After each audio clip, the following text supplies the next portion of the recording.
The cafeteria aboard the Interstellar Student Exchange Vessel Lunaris smelled like boiled minerals and sterilized algae, a scent that clung to the walls, the tables, and unfortunately, the food itself. The ship's origin-neutral galley tried to accommodate dozens of species with wildly different dietary requirements, but the result was often a compromise that satisfied no one. Wesley Brooks, the only human aboard, sat at the end of a long table poking at a tray of what the system had labeled protein-compatible paste with starch matrix cubes. He'd taken one bite and concluded it tasted like sadness. From the pocket of his jumpsuit, he pulled out a small red bottle with a plastic nozzle cap, shook it twice, and began drizzling a generous amount over the food. A few seats down, KRG, a tall, blue-scaled student from the planet Cernus V, recoiled with a sharp hiss.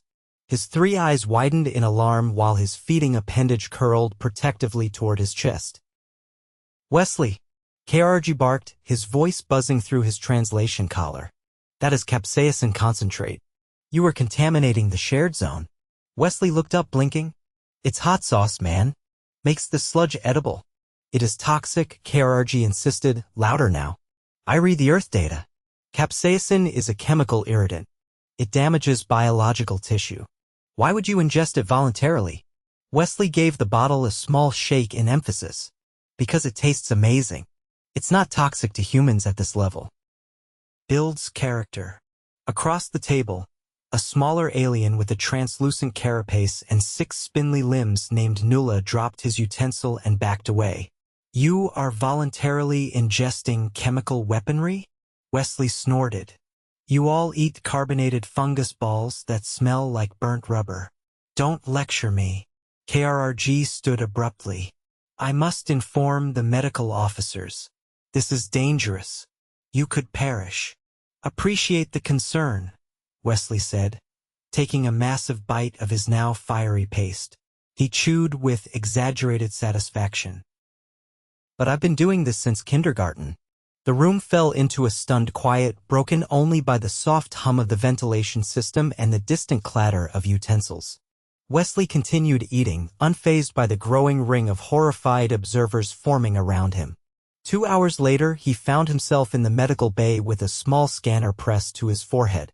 Dr. Yeevil, a pink-skinned, bulbous-headed alien with 8 fingers and no visible mouth, waved a tentacle in the air. Her voice came through a mounted speaker. "Vitals are stable. No lesions in the digestive tract. No inflammation in the sinus cavities. He is unharmed." KRG stood by the wall, arms folded tightly. "It is not possible. The substance registers as an irritant even on hardened Zoc scales. I once brushed against an unripe pepper in a market on Earth and required dermal regeneration." Wesley swung his legs off the diagnostic table. "Well, I'm not a Zoc. I'm from Georgia. We put hot sauce on eggs, pizza, even popcorn." "Popcorn?" Nula said, his voice soft with disbelief. "You season puffed starch with acidic irritants?" "Exactly," Wesley grinned. "Some folks even eat ghost peppers for fun." Dr. Yeevil blinked her 3 eyes slowly. "Ghosts? You consume the spectral remains of flora." Wesley rubbed his face. "No, it's just a name. They're really spicy chili peppers. Like, the kind that make you cry real tears and question your life choices." The next day, during alien cultural integration class, Professor Marin addressed the room from his levitating podium. "In light of yesterday's incident involving dietary misunderstandings, we will be adjusting the curriculum to include a unit on interspecies nutrition and tolerance thresholds." Wesley, seated in the back, raised a hand. "You mean a hot sauce intervention?" "An educational opportunity," Marin corrected. KRG spoke up sharply. "I propose a formal ban on external condiments not cleared by the ship's medical advisory board." A few nods and trills of agreement echoed around the room. Wesley leaned back. "You can't bend flavor." Marin glanced at him. "You may wish to consider the cultural sensitivities of your peers." "I do," Wesley said. "But food is part of my culture too. I don't tell KRG to stop eating those pickled root sacks that smell like motor oil." KRG narrowed his eyes. "Those are a family delicacy." "Exactly," Wesley said. The debate triggered a full review by the ship's Ethics and Safety Council, resulting in a conditional ruling. Wesley was permitted to use hot sauce in designated human-compatible zones, provided he gave a 5-minute verbal warning to those within a 10-foot radius. Wesley found the restriction annoying but fair. He printed a laminated sign that read "Spicy Zone" in effect and wore it on his chest whenever he opened his bottle. Over the next several weeks, word spread of the human with the lava stomach. Alien students began asking to observe him during meals, taking notes, broadcasting live feeds back to their home planets. Wesley became a kind of culinary urban legend aboard the Lunaris. Then one day, during a food culture exchange event, something happened that changed everything. Nuala approached Wesley with a trembling hand. "I wish to try it." Wesley paused mid-bite. "Try what?" "The sauce," Nuala said. "In minimal dosage. For science." KRRG appeared behind him. "You are not adapted for that kind of exposure. His sauces are laced with capsaicin levels hundreds of times higher than natural tolerances." Wesley blinked. "We're not talking about nuclear waste here. It's just habanero. I'll put a drop on a cracker." Nuala nodded nervously. Wesley retrieved a small saltine from his snack stash, unscrewed the cap of his bottle, and let one orange-red drop fall onto the cracker. He handed it over reverently. Nuala lifted it to his mouth with shaking fingers, inhaled once, and took the bite. At first, nothing happened. Then his eyes widened. His limbs twitched. His translucent skin flushed a faint pink. "Oh," Nuala gasped. "It is. Like fire and citrus. It is pain, but my mind is dancing." KRRG leapt forward. "You fool. You'll rupture your thoracic lining." "I am fine," Nuala said, eyes watering. "This is incredible." Within days, several more students volunteered. Under controlled conditions, Wesley supervised tiny tastings. Some aliens vomited immediately. Others burst into spontaneous tears. A few developed strange allergic rashes and had to be treated. But one species, the Zafari, took to it like ducks to water. "This is an awakening," said Lore. "A Zafari with a flexible spine and bark-like skin. We have spices on our planet, but nothing like this. May I request a sample to synthesize?" Wesley agreed, with the condition that they didn't try to weaponize it. Weeks passed. The ship's galley added a spice tolerance menu, and Wesley was made honorary culinary advisor for high-heat fusion cuisine. He began teaching a short course titled Applied Capsaicin, a human perspective, which filled up faster than expected. But then, something went wrong. During a routine meal, a student from the planet Cotheril accidentally ingested a contaminated utensil that had come into contact with Wesley's ghost pepper sauce. The student collapsed, convulsing violently. Wesley dove across the table, shouting for medical. He rolled the student onto her side and cleared her airway, sweating as the convulsions continued. Medical arrived within minutes. Dr. Yevil stabilized her, but the atmosphere on the ship shifted. "I didn't mean for this to happen," Wesley told Marin later. "I always clean everything." "We know," Marin said, "but your presence has introduced a variable we did not anticipate. The fear is growing again." Wesley considered stepping back, stopping the tastings, retiring his sauces altogether.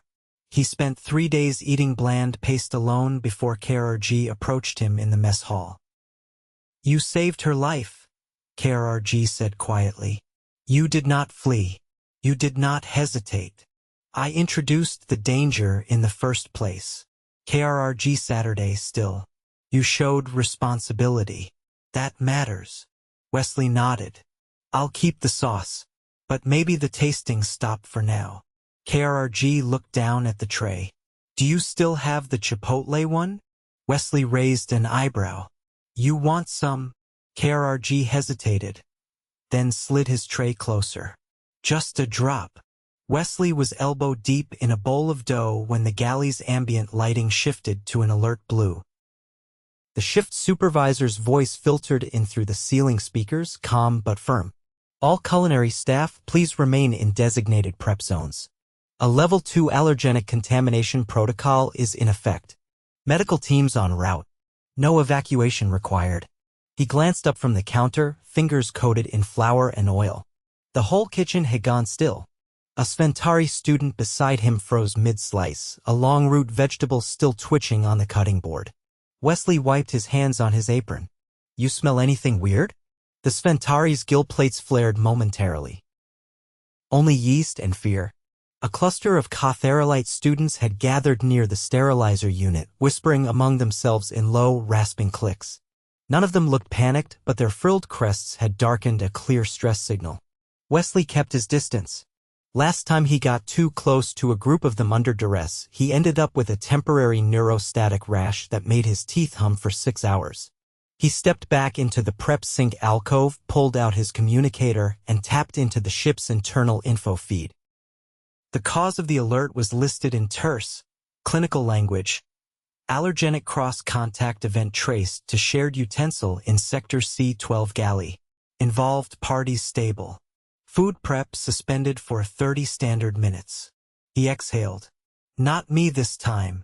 From the hall, a familiar knock, 2 quick taps. Then one slow came at the doorframe. KRRG stepped inside, his gait more deliberate than usual. I told them it wasn't your sauce, he said without preamble. Medical confirmed it was a dried Zanari spice flake. Harmless to some. Not to Cotherol systems. I figured, Wesley said, placing a towel over the rising dough. Still, probably good I wasn't near it. I've got enough heat guild to last a semester. KRRG's gaze dropped to the mixing bowl. What are you making? Biscuits. KRRG tilted his head. Explain. Fluffy bread discs. We eat them with butter, sometimes gravy. Gravy is the meat liquid? Yeah. You know, I'm starting to think you're only hanging around for the free cooking lessons. KRRG ignored that. You use chemical leavening? Baking powder. Not the explosive kind. KRRG walked over to the counter, peering into the bowl. You do this voluntarily? Cooking? Yeah. He reached for a clean spoon, then hesitated. May I? Wesley handed him a small, raw piece of dough. Don't swallow it. Just chew and spit if it gets weird. KRRG bit down slowly. His mouth clamped shut, and he stood still for several seconds before removing the dough and placing it in the waste bin. It is neutral, but warm. That's the butter. You guys don't really use fats, do you?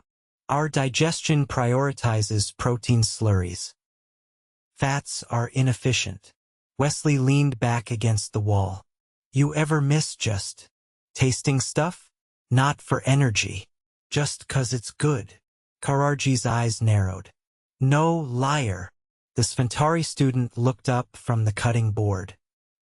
He requested a sample of my fermented kelp tart last week. That was for research, KRRG said flatly. Wesley grinned. Sure it was. By the time the Level 2 alert cleared, the dough had risen enough to bake. Wesley rolled it out, cut rounds, and loaded them onto a thermal tray. The oven hissed softly as it closed, sealing the biscuits inside. 20 minutes later, the kitchen filled with a smell that was unmistakably out of place, warm, buttery, and faintly sweet. The scent crept through the vents, drawing curious faces to the galley entrance. Wesley pulled the tray out with a towel, steam rising in curls. He placed it on the counter, letting the biscuits cool. Nuala appeared, his carapace gleaming faintly under the lights. I was told there is bread. Biscuits, Wesley corrected. Are you offering samples? That depends. You still recovering from the last taste test? Nuala placed a small vial on the counter. I have developed saliva insulation, a gel barrier that delays heat activation. I would like to test its efficacy. Wesley blinked. You made a spit-proofing agent for your mouth? Yes. Would you like to see the viscosity chart? I'll take your word for it.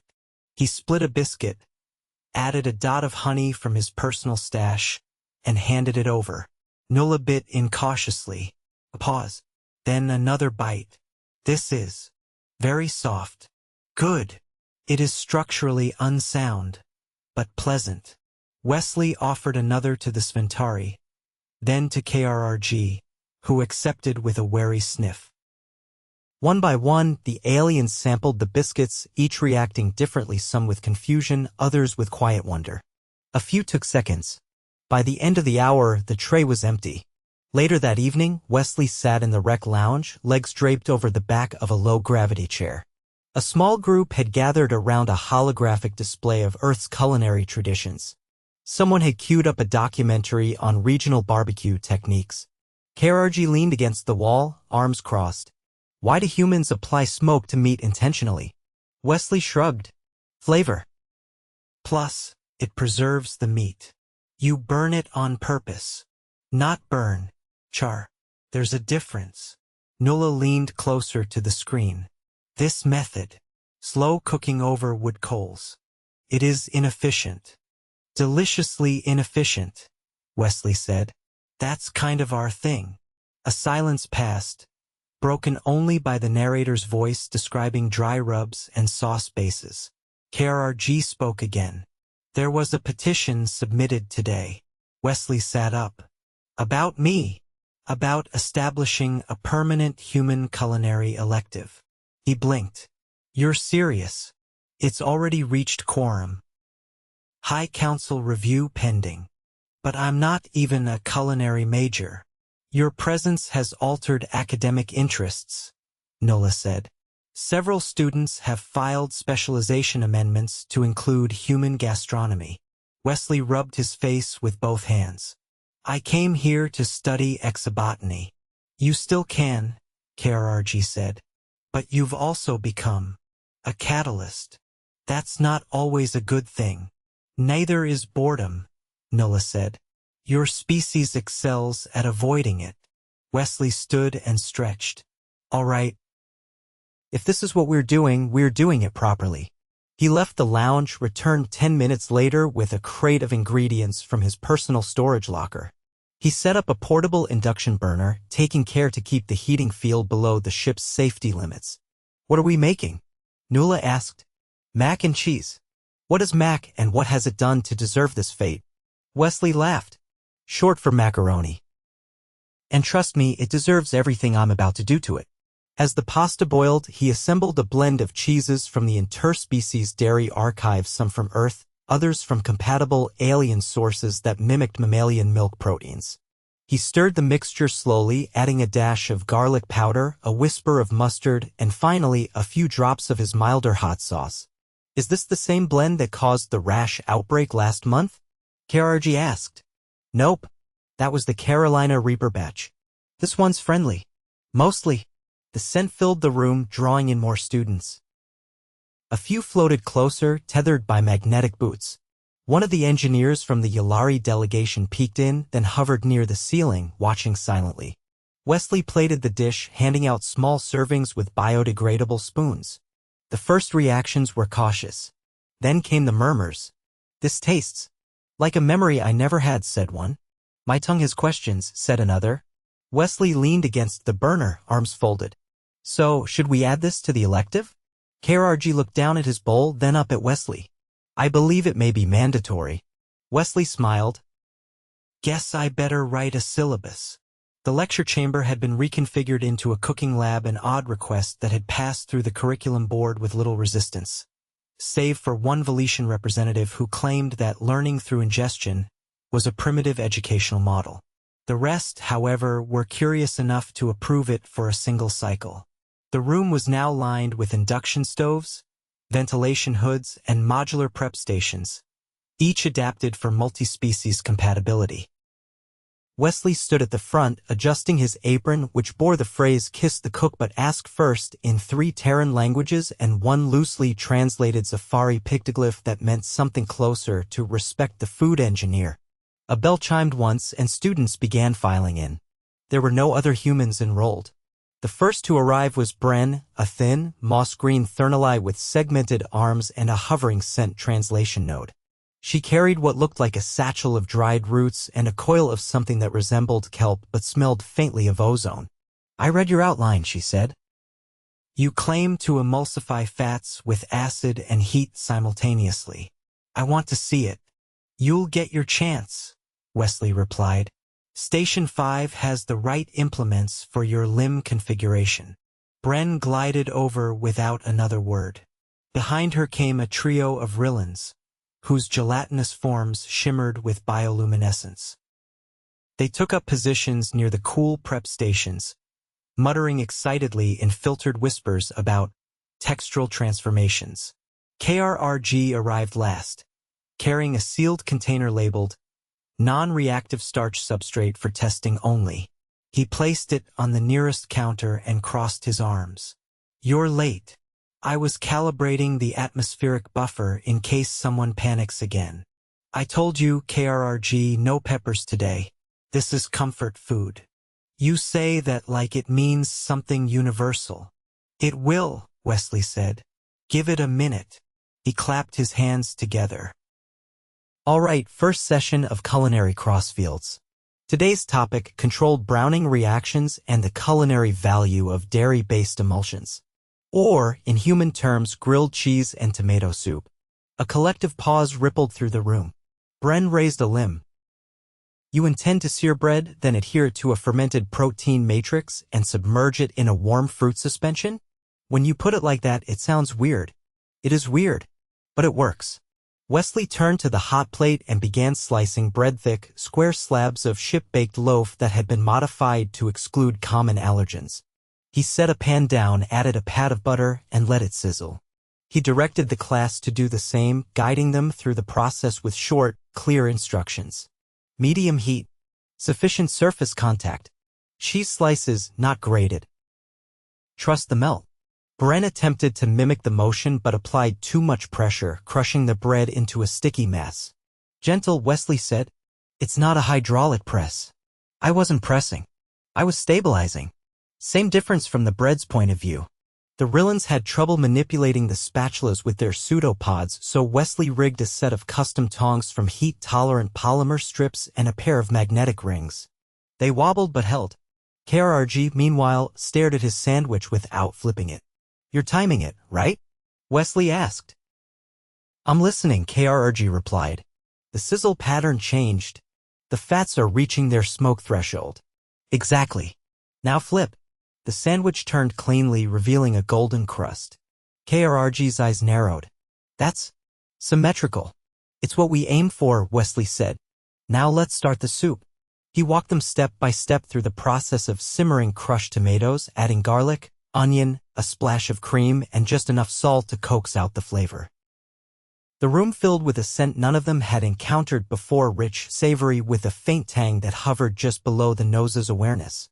Brent sniffed cautiously. This smells warm. That's not a metric. It is now. When the soup was ready, Wesley poured a ladleful into a thermal bowl, sliced his sandwich in half diagonally, and dipped the edge into the red surface. He took a bite, chewed, and nodded. All right, taste time. Cautious hands and appendages lifted the sandwiches. Some cracked them open to inspect the internal melt. Others dipped as instructed. A few hesitated, then bit. Bren blinked rapidly. It's soft, but there's resistance.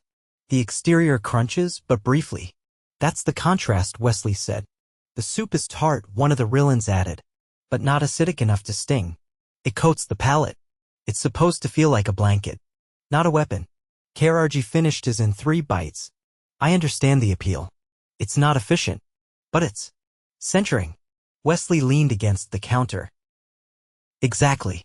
For the remainder of the session, the students experimented with variations, adding herbs, altering cheese ratios, even substituting the bread with local starch analogs. Wesley offered advice, corrected seasoning, and occasionally stopped someone from turning their mixture into something unrecognizable. At the end of the lab hour, the group gathered around for debrief. No spice today, Bren noted. Yet you claimed spice was central to your food culture. It is, Wesley replied. But not every dish needs to challenge your pain threshold. Humans eat for comfort, too.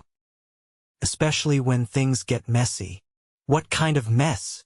KRRG asked. Life mess. Grief. Cold weather. Breakups. Exam failure. You name it. Several glanced at one another. Even the Rillans dimmed slightly, processing the concept. Food is emotional for humans?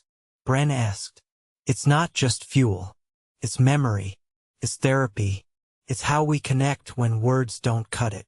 The room was quiet for a few seconds. Then Bren lifted her hand again. Next session. What's the most emotionally significant dish? Wesley scratched his head. Depends who you ask. But we could tackle chicken noodle soup. Or maybe dumplings. Define dumpling. You'll see. Later, after cleanup and class reports were submitted, Wesley returned to his cabin. His hands still smelled faintly of butter and tomato.